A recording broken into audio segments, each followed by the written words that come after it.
ሰላም ጤና ይስጥልኝ ክቡራትና ክቡራን ተመልካቾች እንግዲህ ዘወትር ሰኞ በዚህ ሰዓት ሁሌም እንደምትጠብቁት ከከፋ ቴሌቪዥን የሚደርስላችሁ የህግ ፍትህና መልካም አስተዳደር ፕሮግራም ዛሬ እንግዲህ በህጉ ምን ይላል ዝግጅታችን ቀደም ሲል የዛሬ ሳምንትም እንዲሁ ተመሳሳይ እንግዳ ይዤ ቀርቤ በተለይም በቤተሰብ ህጉ ላይ ካሉት ርዕሶች መካከል አንዱን መዘን ጥሩ ቆይታ አድርገናል።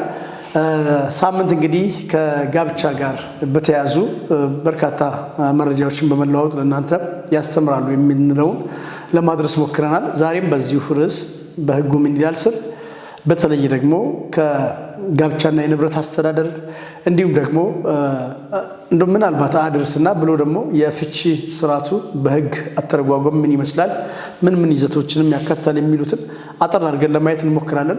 በያላችሁበት ቆይታችሁን ከኛ ጋር እንድታደርጉ በአክብሮት እየጋበዝኩ ፍጹም ተሾመ ዝግጅቱን እየመራው ከእናንተ ጋር ቆይታ አደርጋለሁ። ሰላምነህ ባህሪ በካሜራው በኩል ደግሞ እያሳለጠ ከኛ ጋር እሱም ይቆያል። እንዲሁም ሌሎች ስቱዲዮ ያሉ እንግዳችን ስቱዲዮ ያሉ ባለሙያዎችን ጨምሮ ማለት ነው። ዛሬ እንግዲህ እንግዳችን በመካከላችን ተገኝታለች። ሳምንት እናንተም እንዳያችሁት በርካታ ሀሳቦችን ስታስተምረን ቆይታለች።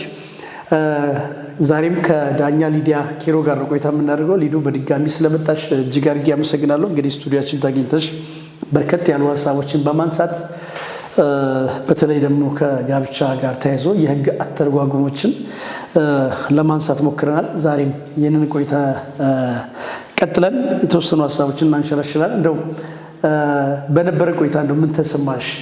የሳምንቱ ፕሮግራም ምን ያክል አስተማሪ ነበር? አንቺም ከተመለከትሽ በኋላ ምን አገኘሽ? ደስ ይላል።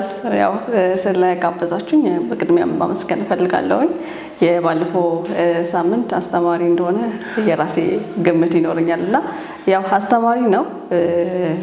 ሰው ጋር መድረሱ ደግሞ ይበልጥ ካለኝ የሙያ ግዴታ አንፃር ይሄንን ፕሮግራም በመሳተፌ በጣም ደስተኛ ነኝና ማመስገን ወዳለሁ። እኛም እናመሰግናለን። አንዱ እንግዲህ አንድ ሚዲያ በአንድ አካባቢ ላይ መኖሩ ትልቁ ጥቅም እንደነዚህ አይነት በተለየ ህግ ዘርፉ በጣም ብዙ ያላወቅናቸው ነገሮች አሉ። ጠለቅ ብለን ማወቅ የሚገባን ተግባራዊ ማድረግ የሚገባንና ደግሞ በህጉም እንደተቀመጠው ህግን አለማወቅ ከተጠያቂነት አያድንም ይላልና ያንን ለመቀነስ ደግሞ የከፋ ቴሌቪዥን የራሱን ጥረት እያደረገ ነው። በህግ ዘርፍ የተለያዩ ባለሙያዎችን እየጋበዝን እናንተ ዳኞች ብቻ ሳይሆን ከዚህ ቀደም ከጠበቆች ጋርም ቆይታ እያደረግን ነው። በተለያየ አኳኋን ደግሞ ፍርድ ቤቶቻችን ቆይታ እያየን የምናስተካክላቸው ነገሮች ይኖራሉና ለወደፊትም የተሻለ ዝግጅት ለማቅረብ እንሞክራለን። አንቺን በድጋሚ ስለመጣሽ አመሰግናለሁ። ምናልባት ባለፈው ሳምንት ከነበሩን የተወሰነ ማንሳት ሲገባን ከጊዜ መጥረት ያላነሳ ነው ሀሳብ ስለነበረ እሱ እናንሳ ለማለት ያክል ነው። ምናልባት ጋብቻና የንብረት አስተዳደር አለና በተለይ ደግሞ የግል የጋራ ንብረት የሚባሉ አሉ። እነዚህ የግልና የጋራ ንብረት በህግ ያላቸው አተረጓጎም ምንድነው? እንደው ንብረትን ማስተዳደር ማለትስ ምን ማለት ነው የሚለውን ተመልክተን ሌሎች ሀሳቦችን እንቀጥል። እንግዲህ ጋብቻ ሲመሰረት አብሮ የሚመሰረቱ ነገሮች አሉ። አብሮ መኖር ሲጀመር ንብረት ማፍራት፣ ልጆችን መውለድ፣ እነዚህ ነገሮች የተፈጥሮም የባህሪ ግዴታም የጋብቻም የባህሪ ግዴታ ናቸውና ጋብቻ ሲመሰረት ጋብቻ በንብረት በኩል ምን አይነት ውጤት ይኖረዋል የሚለው ህጉ በግልጽ ያስቀመጣቸው ነገሮች አሉ። እዚሁ በደቡብ ቤተሰብ ህግ አዋጅ ቁጥር 75/1996 በወጣው አዋጅ ቁጥር ላይ በአንቀጽ 67 ላይ የባልና የሚስት የግል ሀብት ምንድነው? ከዛ ደግሞ ወረድ ብለን የጋራ ሀብት እዛው ላይ በ71 መሰረት የባልና የሚስት የጋራ ሀብት ምንድነው የሚለውን ህጉ በግልጽ ያስቀመጠው አለ። ቃል በቃል ህጉን ለመናገር ያህል አንቀጽ 67 ላይ ስንሄድ የባልና የሚስት የግል ሀብት ያለ ግብይት የተገኘ ንብረቶች ባልና ሚስቱ ጋብቻውን በሚፈጽምበት ጊዜ በግል የነበራቸው ንብረቶች ወይም ከጋብቻ በኋላ በውርስ ወይም በስጦታ በየግላቸው ያገኟቸው ንብረቶች የግል ንብረቶቻቸው ሆነው ይቆጠራሉ ማለት ነው። ይሄ ስንል ምን ማለት ነው? በግብይት የተገኘ ንብረት ማለት ምን ማለት ነው? which means ከዚህ ቀደም ከጋብቻ በፊት የነበረ ንብረት ከነበረ በግል ያገኟቸው ንብረቶች የግል ሆነው ነገር ግን እነዛ ከተሸጡ በኋላ በግብይት የተገኙ ከሆኑ እነዛ የተተኩባቸው ገንዘቡ ከጋራ ሀብት ላይ ያልተቀላቀለ ሰው ከሆነ የግል ሀብት ሆኖ ይቀጥላሉ። ሌላው ነገር ደግሞ በስጦታ በግል የተሰጧቸው እንዲሁ ባለፈው ሳምንት ላይ ሃይላይት ለማንሳት ሞክረናል። በስጦታ በኑዛዜ ምናምን በግል የተሰጡ የሚለውን እንዲሁም ደግሞ በስጦታ ለአንድ ተጋቢ ወገን በስጦታ የተሰጠ ንብረት ከሆነ ያ ንብረት የግል ሆኖ ይቀጥላል። ሌላው ነገር ደግሞ ከጋብቻ በኋላ በውርስ የሚገኝ ብዙ ጊዜ እነዚህ ነገሮች በጣም አጨቃጫቂ ነው የሚሆኑት እና በአብረን እያለነው ውርሱ የተገኘው የሚል ጥያቄ ይነሳል። እነዚህ ነገሮች ሲነሱ አውራሹ ለማን ነው ያወረሰው?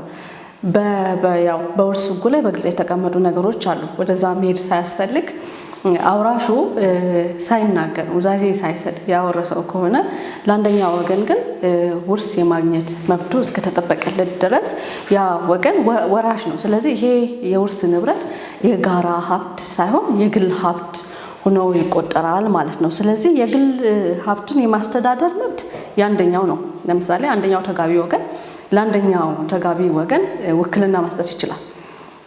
ውክልና ሲሰጥ እንዴት ነው? የማስተዳደር መብትን የማስተዳደር የመሸጥ የመለወጥ ወሬቨር በ2199 እና 2205 መሰረት ልዩ ውክልና ወይም ደግሞ ዋናውን ውክልና መስጠት ይችላል። ስለዚህ እነዚህ ነገሮች ካሉ የማስተዳደር መብት ሊኖረው ይችላል። ህጋዊ ሰውነት ይሰጠዋል። ለዛ ነገር የህግ ግራውንድ ሊሰጠው ይችላል። የማስተዳደር መብት ከተሰጠ የማስተዳደር ነው እንጂ የመጠቀም መብት ላይኖር ይችላል። ያው የዩዘር ኦፍ ራይት ይሄ ምንድነው የምንላቸው ነገሮች አሉና የውክልና ሰጪው ወይም ደግሞ የዛ ሰው ሁኔታ ይወስነው። የጋራ ሀብት የምንለው ምንድነው ብለን በምንልበት ሰዓት ላይ እዚሁ አዋጅ ላይ የምናየው አንቀጽ 71 ላይ ባልና ሚስት ከግል ጥረታቸው ከግል ወይም ከጋራ ንብረታቸው የሚያገኟቸው ገቢዎች ሁሉ የጋራ ሀብታቸው ይሆናሉ። ይሄ ማለት ምን ማለት ነው? ለምሳሌ አንደኛው ተጋቢ ወገን ደሞዝ ሊኖረው ይችላል። አንደኛው ተጋቢ ወገን ደግሞ ሌላ ንብረት ሊኖረው ይችላል። ስለዚህ አብሮ በሚኖርበት ሰዓት ላይ ደሞዙ የጋራ ነው ማለት ነው። ይሄ ማለት በግል የመጣ ነው። ነገር ግን ደሞዝ ወደ ኋላ እንመጣለን። ይሄ ከፍቺ በኋላ ደሞዝ የጋራ ነው ሲባል ከፍቺ በኋላም የጋራ ሆኖ ይቀጥላል ማለት አይደለም። ነገር ግን አብሮ በሚኖርበት ሰዓት ላይ ግን ከግል የሚያመጧቸው ጥረቶች ወይም ደግሞ ከግል ጥረታቸው የሚያመጧቸው በጋራ የሚሰሯቸው ንብረቶች በጠቅላላ የምን ይሆናሉ ማለት ነው? የጋራ ሆነው ይቀጥላሉ ማለት ነው። ስለዚህ በዚህ ጉዳይ ላይ ሕጉ በግልጽ ምን ይላል የሚለውን ነገር እዚሁ አንቀጽ 71 ንዑስ አንቀጽ 2 ላይ በምንመለከትበት ጊዜ ላይ አንደኛው ተጋቢ የግል ሀብት ነው ካልተባለ በስተቀር ባልና ሚስቱ ከተጋቡ በኋላ በግብይት የሚያገኟቸው ንብረቶች ሁሉ የጋራ ሀብታቸው ይሆናሉ። በስጦታ ውል ወይም በኑዛዜ ቃል በሌላ አኳኋን ካልተመለከተ በስተቀር በስጦታ ወይም በኑዛዜ ለተጋቢዎች የተሰጧቸው ንብረቶች ሁሉ የጋራ ሀብቶቻቸው ሆነው ይቀጥላሉ። ባለፈው ያነሳናቸው ነገሮች አሉ። ለምሳሌ አንደኛው በኑዛዜ በጋራ የሰጣቸው እናንተ ከዚህ በኋላ ተጋብታችሁ ስትኖሩ ይሄ ንብረት የጋራ ሀብታችሁ አድርጌ ሰጥቻለሁ ካለ ህዝብ ፊትም ካለ የጋራ ሀብት ነው የሚሆነው። በኑዛዜ የተሰጠ ኑዛዜ በቃልም መሆን ይችላል፣ በጽሁፍም መሆን ይችላል። ስለዚህ በጽሁፍ የተደረገ ኑዛዜ በጋራ ከሆነ በጋራ ይሆናል። በቃል የተደረገ ከሆነ በአራት ሰው ፊት ተቀምጦ አራት ሰዎች ባሉበት ላይ በቃል ለነዚህ በጋራ እንዲኖሩበት፣ በስጦታም ከሆነ ስጦታ ሰጪው በጋራ ሰጥቻለሁ ብሎ ለባልና ሚስቱ በግልጽ ካላስቀመጠ በስተቀር እነዚህ ንብረቶች ነገር ግን በጣም እዚህ ጋር በጣም ክሊፋይ ማድረግ የሚፈልገው ነገር ምንድነው? ግልጽ ማድረግ የሚፈልጋቸው ነገሮች በውርስ የተገኘ ንብረት ስንል ምን አይነት ውርስ ንብረት ነው? በኑዛዜ የሚሆን በስጦታ ሳይሰጥ እንደዚህ ሳይለንትሊ የታለፉ በድንገት ያን ሰው አውራሹ በድንገት ቢሞትና ወይም ደግሞ ምንም አይነት ኑዛዜ ሳይተው የሞተ ቢሆን ወራሹ ግን የግል ሀብቱ ነው የሚሆነው እንጂ የጋራ ሀብቱ አይሆንም ማለት ነው። ስለዚህ የህጉ ግምት በጋራ ሀብት ላይ በጋብቻ የተገኘ የጋራ ሀብት ላይ ምን ይመስላል የሚለውን ነገር ስናይ አንደኛው ተጋቢ የግል ሀብት መሆኑን ካላስረዳ በስተቀር ማንኛውም ንብረት በአንደኛው ተጋቢ ስም ብቻ የተመዘገበ ቢሆንም እንኳን የጋራ ሀብት እንደሆነ ይቆጠራል። ይሄ አንቀጽ 72 ላይ በግልጽ የተቀመጠ ነው። ለምሳሌ ብዙ ጊዜ የተለመደ ነገር ነው። ቤት የሚኖር ከሆነ ቤቱ በአንደኛው ተጋቢ ስም ነው የሚሆነው። መኪና ከሆነ መኪና በአንደኛው ተጋቢ ስም ነው። በአንደኛው ተጋቢ ስም ነው ያለው ማለት አይመለከተውም ማለት አይደለም። አይመለከተውም ማለት አይደለም። ስለዚህ የጋራ ሀብት ነው። ስለዚህ በጋራ የተፈራ ንብረት ነው። ስለዚህ አንለስ የግል ሀብቱ መሆኑን ካላስረዳ በስተቀር ቀደም ብሎ በፍርድ ቤትም ይሁን ማስመዝገብ ያለበት ቦታ ላይ በግልጽ በጋራ እያሉ ካላስመዘገበ ካላሳወቀ በስተቀር ይሄንን ንብረት የግሌ ነው ማለት የሚችልበት ግራውንድ አይኖርም ማለት ነው። ባለፈና በተረፈ ግን የጋራ በአንደኛው ስም ያለ ወይም ደግሞ ብዙ ጊዜ እኛ ሀገርም ይሁን ሌሎች ሀገራትም ላይ በአንደኛው ተጋቢ ወገን ንብረት ሊኖር ይችላል። በአንደኛው ስም ማለት ነው። ታይትሉን ይዘዋል። ስፔሻሊ ቤት ሲሆን በአንደኛው ተጋቢ ስም ነው። በአንደኛው ተጋቢ ስም አለ ማለት የሌላኛውም ተጋቢ የጋራ ሀብት ነው ማለት ነው። መብቱን ይጋራዋል ወይ ይሻማዋል ማለትም አይደለም። የዛኛው መብትም አለበት። የዚህኛው መብትም አለ። እዛ ላይ ግን ምናልባት በደንብ ለማስረዳት አንዳንዴም ማሳወቅም ያስፈልጋል አይደል? ሀብትን የማሳወቅ ግዴታ በሕግ የተቀመጠም ይመስለኛል። ለምሳሌ የፈለገ በእኔ ስም ቢኖር ባለቤቴ ይመለከታታል የሚለው ይታወቃልና አንዳንዴ እዛው ላይ ደግሞ ለምሳሌ አንዳንድ ቦታ ላይ ትንሽ ቤተሰብ ጣልቃ ገብነት ባለባቸው አካባቢዎች ላይ ምን ያለው መሰለሽ፣ ለምሳሌ ሁለቱ ተጋቢዎች በሰላም በነበሩበት ጊዜ አንዳንዴ የዋህ ሆኖ መኖር ከባድ ነውና ንብረት ይፈራል ምን ይባላልና ትንሽ ያለ መግባባቶች መምጣት ሲጀምሩ ንብረት የማሸሽ የመሰወር ጉዳዮችም ይታያሉና ልክ ግጭቱ ሲፈጠር ነው ወይም ደግሞ ወደ ፍቺ ሲኬድ እንደዚህ አይነት ንብረት እኮ አለ ሲባል ያ ንብረት ግን ዱካው ማይገኝበት ወይም ደግሞ ተላልፎ ለሌላ ሰው ከተሰጠ በኋላ ለሕግም የሚያስቸግርበት ሁኔታ አለና ይሄንን ሕጉ ምንድን ነው የሚለው?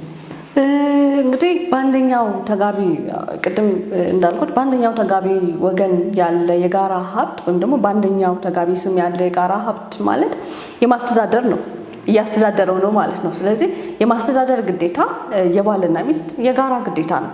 ስለዚህ ይሄንን ንብረት የማስተዳደር ግዴታ በአንደኛው ስም እስካለ ድረስ በእኔ ስም እስካለ ድረስ እኔ ለባለቤቴ የማስታወቅ ግዴታ ይኖርብኛል። ስለ ንብረቱ ሁኔታ የማስታወቅ ግዴታ ይኖርብኛል። ስለዚህ ይሄንን ግዴታ ያልተወጣው አካል ምን ይመስላል የሚለውን ሕጉ ራሱ በግልጽ ያስቀመጠው ነገር አለ። ባልና ሚስት በጋራ በሚኖሩበት ሰዓት ላይ ንብረቶቻቸውን በደንብ አድርገው ለአንደኛው ወገን ማሳወቅ ግዴታ አለባቸው። እንደውም ሕጉ ቃል በቃል እንዲህ ቃል በቃል የምናገረው ለሕዝቡ ግልጽ እንዴ ሕጉ ላይ ማለት እንደዚህ እኔ ከምሰጠው ትንታኔ ይልቅ ሕጉ ራሱ የሚናገረው ነገር ቃል በቃል ሲሆን ለሰዎቹ ግልጽ ይሆናልና እዚሁ አንቀጽ ላይ 75 ላይ በምናይበት ጊዜ የማስታወቅ ግዴታ ከተጋቢዎቹ አንደኛው ብቻ የጋራ ሀብታቸውን በሚያስተዳድርበት ጊዜ የሀብቱን አስተዳደር በተመለከተ ሌላኛው ተጋቢ መረጃ የመስጠት ግዴታ አለበት ማለት ነው። ሰው አንተ ንብረቱን የምታስተዳድር ከሆነ ለሌላኛው ተጋቢ ምን መስጠት ይኖርብሃል ማለት ነው። ምንም አይነት ስለ ንብረቱ ጉዳይ የሚሸጥ የሚለወጥ ወረበር የምታረጋቸው ነገሮች መሰራትም ካለበት ፈርሶ መሰራት አለበት፣ ይሄ ቤት ፈርሶ መታደስ አለበት ብለህ የምትል ከሆነ ምን አይነት ነገር ማኖር ይኖርበታል? ከባለቤቱ ጋራ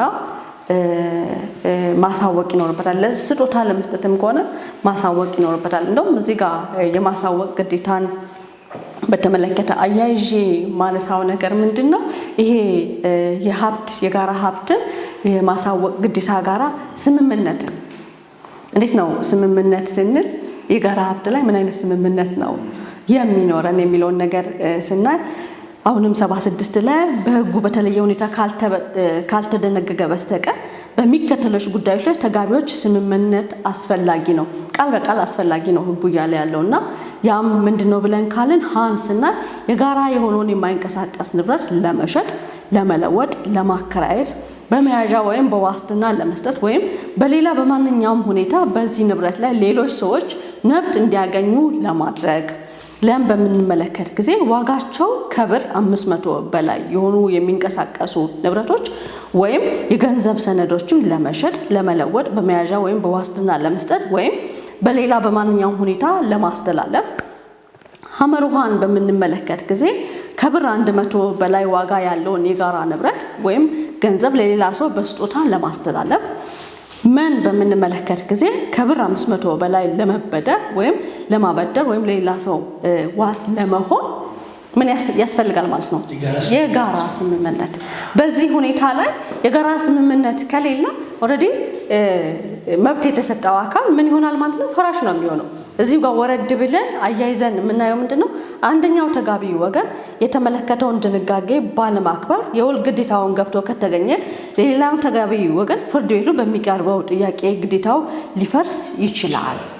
ስለዚህ ቃል በቃል ሕጉ አስቀምጦታል። አንቀጽ 76 ላይ አንቀጽ 78 ላይ ይሄን ስምምነት የጣሰው አካል መብት አለኝ ብሎ የሚጠይቅ ነው። ለምሳሌ ቤት በጋራ ሀብት ላይ ያለ የነበረ ሀብት ነውና ሚስት የምታውቀው ቤቱ እንዳለ ነው፣ እንዳልተሸጠ፣ እንዳልተለወጠ፣ በመያዣነት እንዳልተያዘ፣ ዋስትና እንዳልተገባበት፣ ብድር እንዳልተበደረች፣ ለሌላ ሰውም ተላልፎ እንዳልተሰጠ ታውቃለች። ኤኒ ታይም ፍቺው እንኳን ባይነሳ በማንኛውም በጋብቻ ሰዓት ላይ ይሄ ንብረት ለማን በማን ስም ነው ያለ የሚለውን ጥያቄ ያው ሚስት ብዬ ያነሳሁት ለምሳሌ ያልነው እንጂ ባሎችም ላይ የሚመለከት ነው። ታንኪዩ። እና ምን ልፈልጌ ነው የት ገባ የሚለውን ጥያቄ በመታነሳበት ሰዓት ላይ የሷም ስምምነት ያስፈልጋል። ስለዚህ ኤኒ ታይም ፍቺ መጠየቅ ሳያስፈልግ ይሄ ንብረት ጠፍቷል እና ብላ ውሉ ሊፈርስ ይገባል። ለምሳሌ በጋራ በጋብቻ ላይ ያሉ ውል ተዋውለው ቤቱ ተሽጦ የውል ግዴታውን ይፈጽምልኝ ጥያቄ ምሳሌው ነው መነግረህና የውል ይፈጽምልኝ ጥያቄ በፍርድ ቤት ክስ ቀርቦ ክስ ላይ ክርክር ላይ ያሉ እቺ ሚስት ብትሰማ ወይም ባል ቢሰማ እኔ በማላቅበት ሁኔታ ንብረቴ ተሽጧልና እኔም ይመለከተኛል ብላ በምትልበት ሰዓት ላይ ፍርድ ቤቱ የሷ ስምምነት አለ ወይስ የለም፣ የሱ ስምምነት አለ ወይስ አለም፣ የጋራ ስምምነት አለ ወይስ የለም የሚለውን ነገር ነው የሚያየው። ስለዚህ የጋራ ስምምነት በሌለበት ላይ አንደኛው ወገን የባልና ሚስት የጋራ ሀብት የሆነውን ንብረት በስጦታ የተቀበለ በዋስትና የያዘ እንዲሁም ደግሞ የገዛ ከሆነ ምን ይሆናል ማለት ነው? የውል ግዴታው ፈራሽ ነው። ምክንያቱም ከሁለቱ ተጋቢ አንደኛው ስምምነት ከሌለ በአንዱ ወገን ብቻ የተፈጸመ ስምምነት በሕጉ ዘንድ ተቀባይነት የለውም፣ የትም አደርስም። አዎ የጋራ ነው። ግማሹ አለ አንተ ጋር። ምክንያቱም ያንተ የሆነው ነገር ቢኖር ልብስህ ብቻ ነው እዛ ቤት፣ ምክንያቱም አትሸጠው ማለት ነው። ወጣው የግል ነው። ግን ንብረትን በተመለከተ ግን የጋራ ነው እንጂ የግል አይደለም። ስለዚህ ግማሹ የሰንበዲ ነው ማለት ነው። ያንን የግማሽ ሰው ወይም ደግሞ የግማሹን መብት ጥሰክ የግልህ አድርገህ መውሰድ አትችልም። ስለዚህ ሕጉ የገቡትን ውል ፈራሽ ያደርገዋል ማለት ነው። በጣም እጅግ አድርጌ አመሰግናለሁ። እነዚህን ካነሳናቸው እንግዲህ በዚህ መሀል ደግሞ ማየት የሚገባል ለምሳሌ ዕዳም ሊኖር ይችላል። የጋራ ዕዳ ወይም ደግሞ የባልና ሚስት ዕዳ ተብሎ አንዳንዴም እንደው ዝም ብሎ ልፍ ሲል ሰማለሁ እና የባልና ሚስት ዕዳ የሚባለው የትኛው ነው? ወይም ደግሞ የጋራ ዕዳ ተብሎ ሊመዘገብ የሚችለው በምን አይነት ሁኔታ ሲኖር ነው በሕግ የተቀመጠው? የባልና ሚስት የጋራ ዕዳ የሚባለው ምንድነው? ለትዳራቸው ጥቅም የተደረገ ከሆነ የባልና ሚስት ያው በጋራ በምትኖርበት ጊዜ ለልጅ ቀለብ ለተለያየ ምክንያት በጋራ የምትገባው የትዳርህን ጥቅም ለማስከበር የምትገባው ዕዳ አለና እነዚህ ዕዳዎች ምን አይነት ዕዳዎች ናቸው ብለን ካልን ለባልና ሚስት ለትዳራቸው ጥቅም የተዋለ ወይም ደግሞ የተገባ ዕዳ ነው ማለት ነው።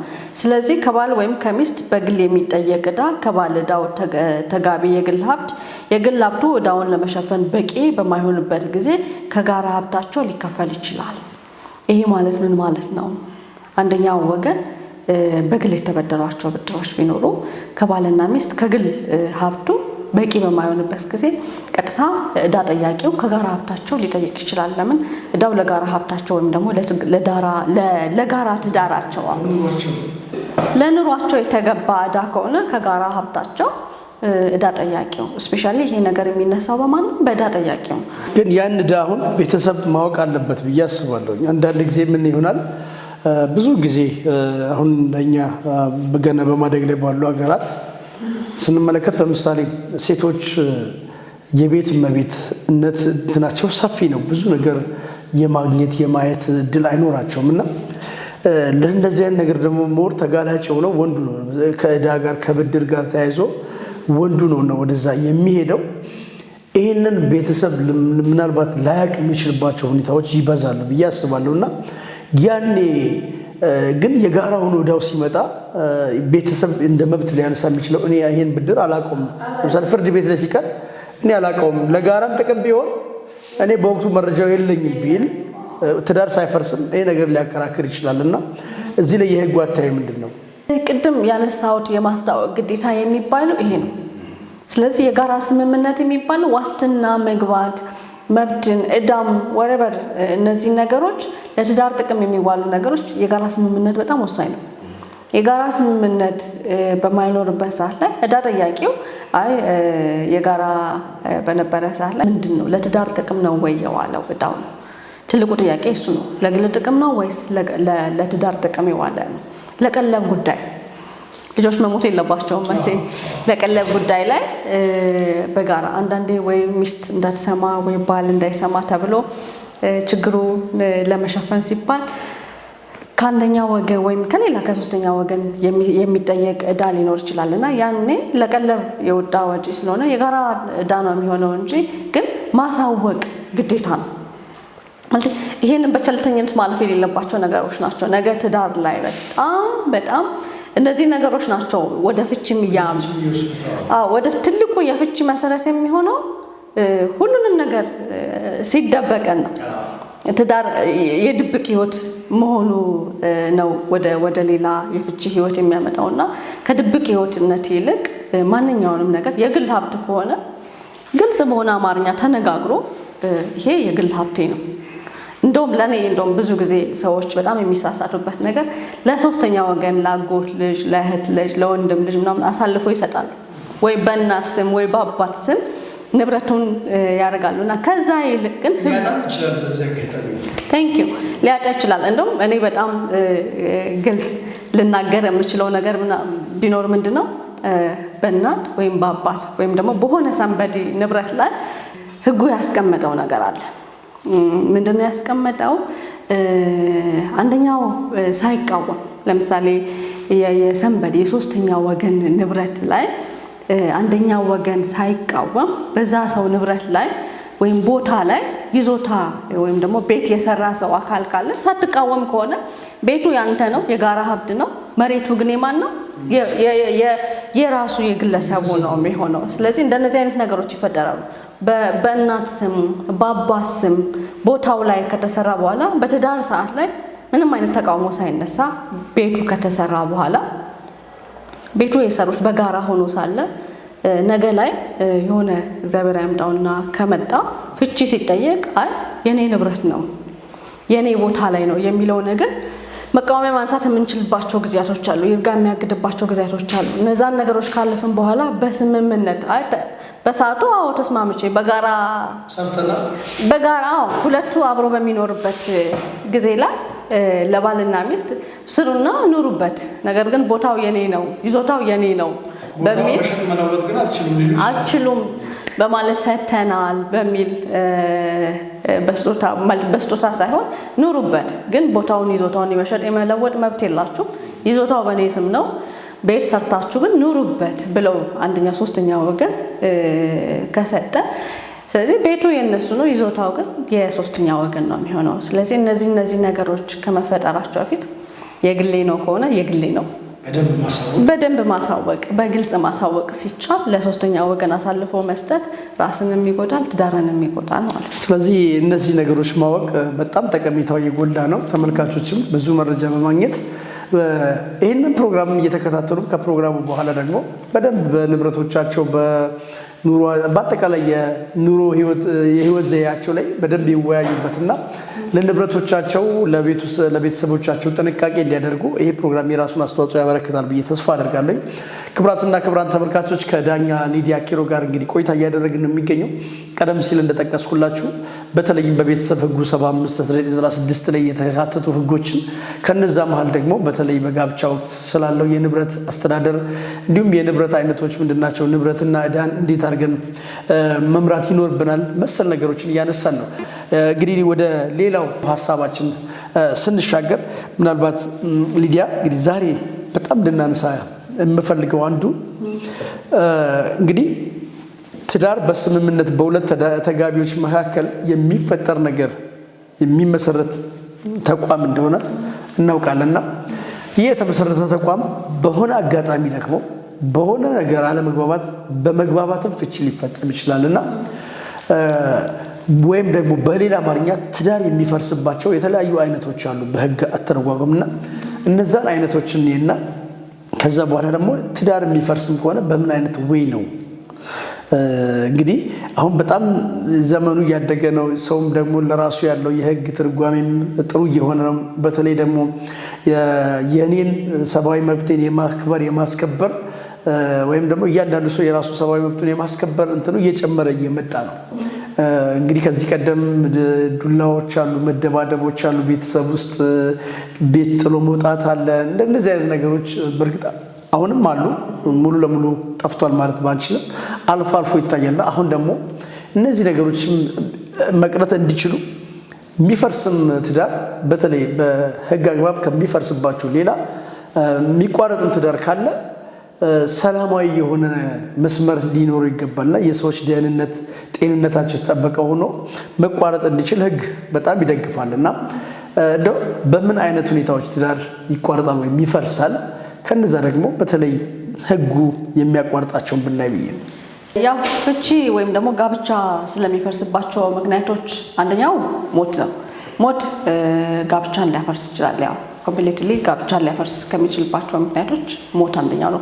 ሁለተኛው ነገር ምንድነው? ይሄ ጋብቻ መሟላት ያለባቸው እድሜ፣ ይሄ የስጋ ዝምድና እነዚህ ነገሮች ሳይሟሉ ከቀረና ወይም ደግሞ የስጋ ዝምድና ኮምፕሊትሊ ጋብቻን ያፈርሳል። በጋብቻ ላይ ጋብቻ ቀድሞ ያነሳቸው ምክንያቶች ህጉ ያስቀመጣቸውን ነገሮች በተቃራኒ ሆነን ከተገኘን ጋብቻ ሊያፈርስ ይችላል። ሌላው የፍቺ ውሳኔ ሲሰጥ ነው። ያው ፍቺ በሁለት አይነት መንገድ ማየት እንችላለን። ፍቺ ብለን ስንል አንደኛው በስምምነት የሚደረግ ፍቺ ነው። ሌላኛው ነው ፍቺ ደግሞ በአንደኛው ጠያቂ ምክንያት የሚደረግ ፍቺ ነው። ያው በስምምነት የሚደረግ ፍቺ ምን አይነት ነው ብለን ስንል ባልና ሚስት በስምምነት ለመፋታት የወሰኑ እንደሆነ የፍቺ ስምምነታቸውን ፍቺው የሚያስከትለውን ውጤት በጽሁፍ ለፍርድ ቤት ማቅረብ ፍቺው እንዲጸድቅላቸው መጠየቅ ይችላሉ ማለት ነው። የስምምነት ፍቺ ማለት ምን ማለት ነው? ሁለቱም ወገኖች ከዚህ በኋላ አብረን ለመኖር የማንችል በመሆኑ በመካከላችን ጋብቻ አለ፣ ግን ፍርድ ቤቱ ይሄንን የስምምነት ወረቀት ውላችንን ሊያጸድቅልን ይገባል በማለት የፍቺ ጥያቄ መጠየቅ ይችላሉ። ታዲያ በዚህ መንገድ ላይ የፍቺ ይሄ በስምምነት የሚደረግ ፍቺ ብዙ ጊዜ ሰዎች ይመጣል ፍርድ ቤት ላይ ከዚህ በኋላ በቃ ተስማምተናል፣ እኛ በቃ ተስማምተናል። ግን ምንድነው የሚስማሙት? ውጤቱን አይስማሙ። ብቻውን አይደለም መስማማት ካለብህ ከነ ውጤቱ ከነ ንብረቱ ከነ ተያያዥ ከነ ልጆች የፍቺ ውጤት ብለን ስንል ንብረት እና የልጆች ያኗኗር ሁኔታ በምን አይነት ሁኔታ ነው ልጆች መኖር ያለባቸው፣ ማን ጋር ነው ማደግ ያለባቸው፣ ይሄን በግልጽ ተፈራርመው አንደኛው ልጅ እከሌ ጋር አንደኛው ልጅ እከሌ ጋር አንደኛው ተጋቢ ወገን ይሄን ያህል ከደሞዝ ወይም ወረበር ለልጁ ማደጊያ ለልጆች ማደጊያ አንደኛው ወገን እንደዚህ ሊያደርግ ይገባል በማለት የፍቺ ውጤታቸው ንብረት ካለ የጋራ ቤት ሌላም ንብረት ካለ ይሄ ለከሌ ወይም ደግሞ አንደኛው ወገን ግን በማይጎዳ መልኩ ነው። ስለዚህ በዚህ ረገድ ላይ ፍርድ ቤቱ ምን አይነት ጥያቄዎችን ይጠይቃል ከተባለ ዛሬ ተመቶ ዛሬ የሚፈጸም አይደለም። እንደው ከዚህ ሰዓት ጀምሮ ለዩኝ የሚል ብዙ ጊዜ እኔ ራሴ በግሌ የገጠመኝ ነገሮች አሉና በቃ ተስማምተናል እንዴ ፍርድ ቤቱ ምን አገባው አይነት ጥያቄ እንደነዚህ አይነት ጥያቄዎች ላይ ፈን የሆነ ነገሮች ይገጥማሉ። ለምን ውስጥ ያለው ስሜት ነው። እኛ ተስማምተን የለ ምን እናንተ ህጉ ጋር ምን እናንተ ምን ያቆያችኋል? እኛ ጊዜ እንድሰጥ ምናምን ይላሉ ሰዎች። ልክ ተስማምተው እንዲመጡ ጊዜ የምትሰጡ የሚመስለው አለ። ስለዚህ ፍርድ ቤቱ የመጀመሪያውን ሂደት ምንድነው የሚሄደው በሽምግልና እንዳዩት ወይም ደግሞ እስኪ በራሳችሁ የጥሞና ጊዜ ይሰጣል። ብዙ ጊዜ ያው በስምምነት ለመጡ ሰዎች የሽምግልና ባይሰጥም ግን በተለምዶ ግን ፍርድ ቤቱ ይሰጣል። በሽምግልና እንዴት ታዩታላችሁ? ለመሰለ ትዳር ሂውጅ ነገር ነው። ዝም ብለህ ትላንት የገነባው ነገር አይደለም ዛሬ የምታፈርሰው። ያንን ነገር ፍርድ ቤቱ በጣም እያንዳንዱ ዳኛ በእርግጥ እውነት ለመናገር ሁሉም ዳኛ ትዳር ላይ ያለው አመለካከት ትልቅ ነው። ምንም አይነት ጉዳዩን ለምሳሌ ሌሎች የፍትሐብሔር ጉዳዮችን በሚያይበት ልክ አይደለም ትዳር የሚያየው። ለምን ማስታመም ይታያል። ምክንያቱም ለምንድን ነው ፈርሶ ከሚመጣው ጉዳት ደግሞ አብሮ ኖሮ ያለው ጥቅም ስለሚታሰብ ነው በሚገባ። ምክንያቱም ትዳር ስታፈርስ አንድ ሀገር እያፈረስክ ነው። አንድ ቤት ባፈረስኩ ቁጥር አንድ ሰፈር ታፈርሳለህ። ምክንያቱም እዛ ሰፈር ላይ አንድ ሰው አጎደልክ ማለት ነገ ደግሞ ሌላ ሰው ይመጣል ማለት ነው። እነዚህ ነገሮች አንድ ሰፈር ውስጥ ደግሞ ከ4 ከ5 በላይ ሰዎች እየፈረሰ ቤት የሚመጣ ከሆነ ሰፈሩ ቀስ እያለ ይፈርሳል። ወደ ሀገር መፍረስ ነው የሚሄደው። ስለዚህ ነገ ለሀገርም ተረካቢ ልጆች እንዲኖሩ ትዳሩ ላይ ሲሪየስ የሆነ ነገር ነው ሁሉም ዳኞች የሚወስዱት እና ስለዚህ ምንድነው ትዳር በስምምነት ፍቺ በሚቀርብበት ጊዜ አብሮ መቅረብ ያለባቸው የፍቺ ውጤቶች አብሮ ሊቀርቡ ይገባል። ከዛ ግን ለ3 ወራት ያህል የጥሞና ጊዜ ፍርድ ቤቱ ይሰጣል።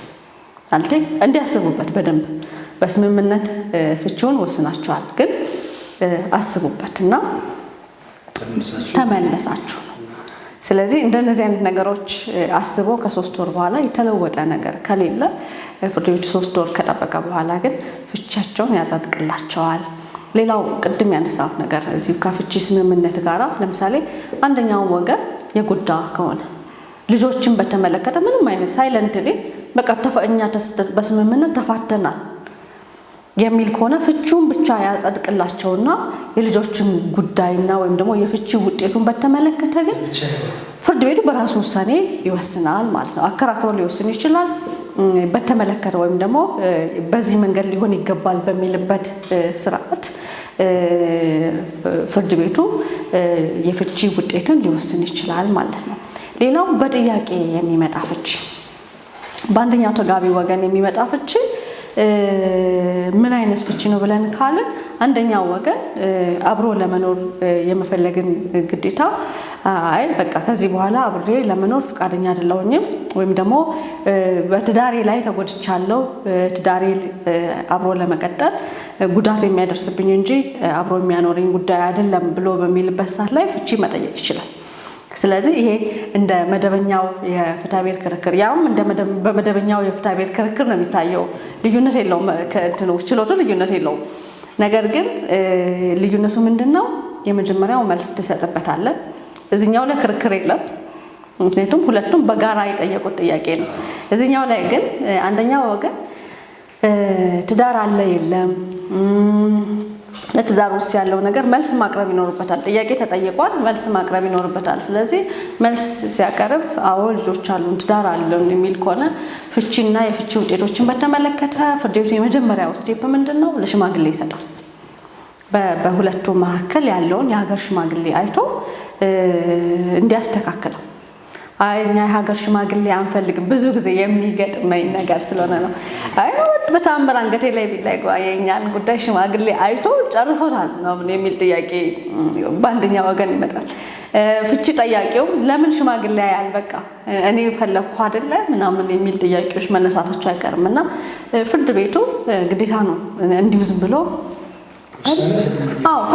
ፈለግሻው ምናምን ተብለ ወይም ፈለግሻው ዝም ብለህ የምትሰጠው ጉዳይ ሳይሆን ይሄን ነገር በጣም ሲሪየስሊ ጥንቅቅ ብለህ ተጠንቅቀህ ማየት ያለብህ ጉዳይ ስለሆነ የመጀመሪያው ስቴፕ ለሽምግልና ትሰጣለህ።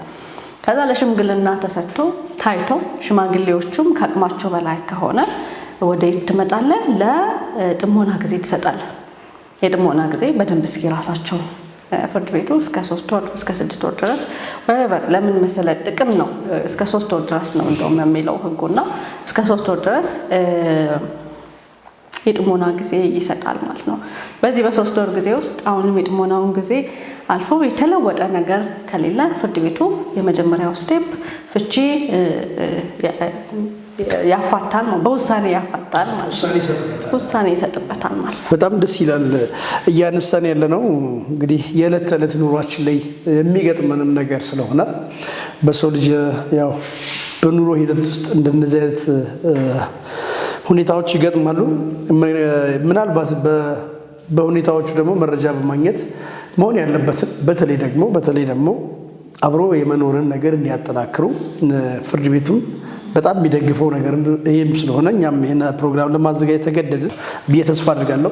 ሊዱ ምናልባት የመጨረሻ ላድርገውና በአካባቢያችን በተለምዶ ሰዎች ያለምንም የጋብቻ ሰነድ ያለምንም ውል አብረው ይኖራሉ።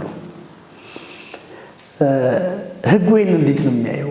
አብሮ መኖር ያለ ጋብቻ አብሮ መኖር ወይም ደግሞ ያለ ሰነድ አብሮ መኖር ማለት ምን ማለት ነው?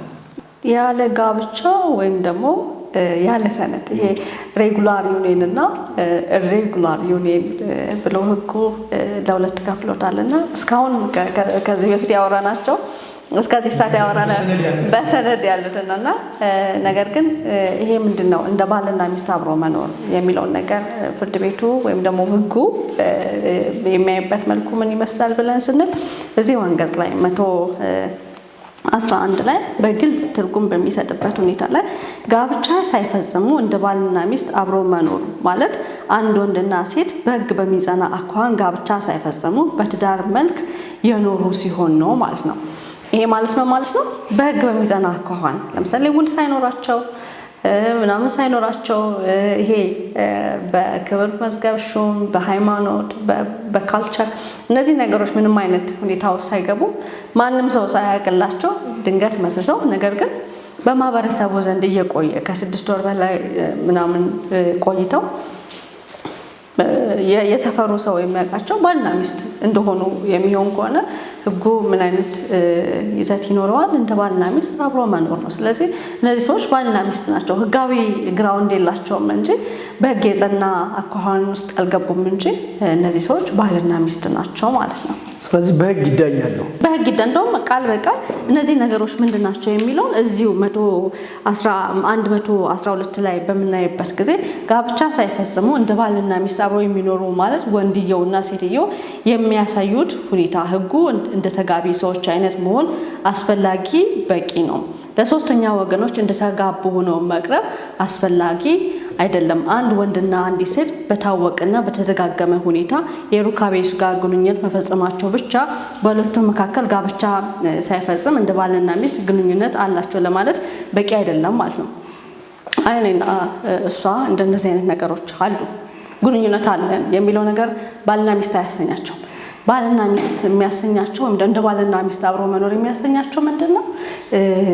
አብሮ መኖር፣ አንድ ቤት ውስጥ ለረጅም ጊዜ አብሮ መቆየት፣ ይሄ ንብረት ማፍራት፣ ልጆችን መውለድ፣ እነዚህ ነገሮች ልክ የሆነ ታይም ላይ ማህበረሰቡ ሪኮግኒሽን ይሰጣል። አብሮ ነው የሚኖሩት ይላል። እንደምን ሲባል ባልና ሚስት ናቸው። ስለዚህ እነዚህ ሰዎች ባልና ሚስት ናቸው፣ ግን ህጋዊ ግራውንድ ግን የላቸውም ማለት ነው። እጅግ አድርጌ አመሰግናለሁ። ምናልባት ሊዱ ፕሮግራማችን ከማገባደዳችን በፊት እንደው ማወቅ አለባቸው እቺን ሀሳብ ልጨምር የምትይው ካለ እድሉን ልስጥ፣ ከሌለም እንሰነባበት። እዚሁ ላይ ነው ሌላ አጠር ያለ ነገር ነው የምሰጠውና ይሄ በባልና ሚስት እንደ ባልና ሚስት አብሮ የመኖር ሁኔታን በተመለከተ የጋራ ሀብት ሊያፈሩ ይችላሉና ነገ ላይ ምን ሊፈጠር ይችላል የሚለው ነገር ነው። ስለዚህ እዚሁ ላይ በምናይበት ጊዜ እንዳላንዛዛው ነገር እና በዚሁ ላይ ያው 117 ላይ የጋራ ንብረት ስለሚያስገድለው ውጤት በተመለከተ የጋራ ሀብትን በሚፈጥሩበት ጊዜ ስለ ንብረቱ አስተዳደር የሶስተኛ ወገን ዕዳ አከፋፈልና ንብረት ማጣራት ሂደት በዚህ ህግ ብቻ ስለሚፈጠር የጋራ ንብረት የማጣራት ሂደት ከተነገሩ ድንጋጌዎች ጋር ተፈጻሚ ይኖራቸዋል ማለት ነው። የሚወልዷቸው ልጆችን በተመለከተ የጋራ ይሆናሉ። ስለዚህ የጋራ ሀብት ካፈሩ የጋራ ሀብት ነው የሚሆነው ማለት ነው። ስለዚህ ሰነድ እንዳለው ወይም ደግሞ በህግ እንዳገባም ህጉ እኩል ነው የሚደረገው። ባይዘው መጠየቅ ይችላሉ። እንደ ባልና ሚስት አብረው የሚኖር ነበር። ግን አሁን አለያየን አፋታን። አሁን ለምሳሌ በስምምነት እንደ ባልና ሚስት አብረን እንኖር ነበርና ፍርድ ቤቱ እንዲያፋታልን ወይም ደግሞ የፍቺ ጋብቻችንን እንዲፈርስ እንዲጸድቅልን እንጠይቃለን ብሎ ቢጠይቁ ፍርድ ቤቱ ባልና ሚስት መሆኑን አንደኛው ተጋቢ ወገን ካመነ በእምነት መሰረት ፍርድ ቤቱ ውሳኔ ሊሰጥ ይችላል ማለት ነው። ስለዚህ ይሄ በጋራ አብሮ መኖር ግን በጣም እዚህ ጋር ጥንቃቄ መደረግ ያለበት ነገር ምንድነው? ይሄ ምንድነው ግንኙነት አለን ብቻ በቂ አይደለም።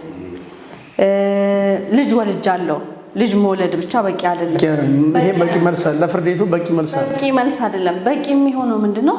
ሲኖር አንድ ቤት ውስጥ ለሌላው ለሶስተኛ ወገን ለማህበረሰቡ ለቤተሰብ ሊያሳምን የሚችል መሆን አለበት ማለት ነው። እጅግ አድርጌ አመሰግናለሁ። እኔም አመሰግናለሁ።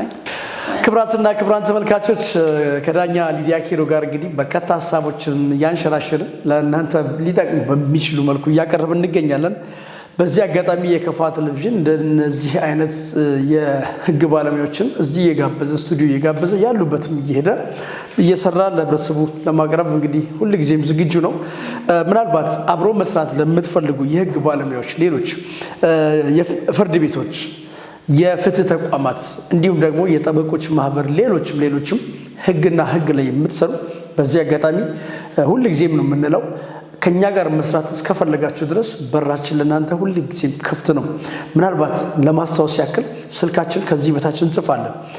በስልካችንም በሌሎች አማራጮቻችን ሁሉ እኛም በማግኘት ፕሮግራም ከኛ ጋር በመስራት ለህብረተሰቡ ይጠቅማል፣ ህብረተሰቡ ማወቅ አለበት የምትሉትን መረጃ እንድትሰጡ ትልቁ ነገራችን መማርም መኖራችንም ለህብረተሰባችን መጥቀም ሲቻል ስለሆነ በተለይ በህጉ ዘርፍ ያላችሁ ብዙ ናችሁና የህግ ባለሙያ ሆናችሁ ህግ እውቀት ኖሯችሁ ለህብረተሰቦቻችሁ ያ ህግ ካልጠቀመ ምንም ዋጋ የለውም። ስለዚህ ከኛ ጋር በመስራት ህብረተሰቦቻችሁን ጥቀሙ ብለን እኛም ዛሬ እንጋብዛለን። ፍጹም ተሾመ ፕሮግራሙን በማዘጋጀት ከእናንተ ጋር ቆይታ አድርጌያለሁ። ሰላምነህ ባህሪ እንግዲህ ያማረ ምስል እንዲደርሳችሁ የበኩሉን ጥረት አድርጓል። ሌሎች ስቱዲዮ የሚገኙ ባለሙያዎች ሳንዘነጋ ማለት ነው። ሳምንት ከሌሎች የህግ ባለሙያዎች በሌሎች ርዕሶች ደግሞ ተመልሰን እንገናኛለን። ዳኛችን እጅግ አድርጌ አመሰግናለሁ። በጣም አመሰግናለሁ።